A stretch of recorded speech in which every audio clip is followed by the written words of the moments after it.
අවුරුදු ගණනාවක් පරණ වුණත් අදටත් මිනිස්සු හොයා ගන්න වෑන් එකක් තමයි මේ නිසාන් කැරවෑන් කියන්නේ.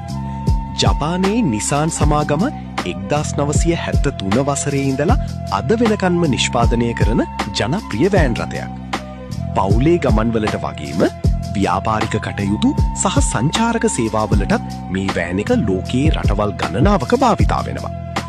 කැරවෑන් එකේ 2.0, 2.5, 3.0 සහ 3.2 ලීටර් පෙට්‍රල් සහ ඩීසල් එන්ජින් වර්ග තිබුණා. විශේෂයෙන් 3.0 ලීටර් ටර්බෝ ඩීසල් එන්ජින් එක බලය, ටෝක් එක සහ විශ්වාසනීයත්වය නිසා ගොඩක් ජනප්‍රියයි. ඇතුලේ ඉඩකඩ ගැන කතා කළොත් මගීන්ට සුව පහසුවෙන් වාඩි වෙන්න පුළුවන්. දිගු ගමන් ගියත් මහන්සිය අඩුයි. ඒ නිසාම සංචාරක වෑන් එකක් විදිහටත් මේක ගොඩාක් අය තෝරගන්නවා. Power steering, air conditioning, ABS brakes, automatic transmission තියෙන මොඩල්ස් වගේ පහසුකම් රැසකුත් තිබුණා. නිසි නඩත්තුවක් කළොත් මේ එන්ජින් ලක්ෂ ගණන් කිලෝමීටර් දුවනවා කියලා ගොඩාක් හිමිකරුවන් කියනවා.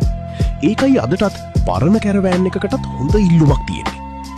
නමට විතරක් වෑන් එකක් නෙවෙයි. වැඩට, පවුලට, ව්‍යාපාරයට සහ දුර ගමන්වලට එක වගේම හොඳ සහකාරයක් තමයි නිසාන් කැරවෑන්. දැන් කියන්න, ඔයා තෝරන්නේ නිසාන් කැරවෑන්ද නැත්නම් ටොයෝටා KDHද?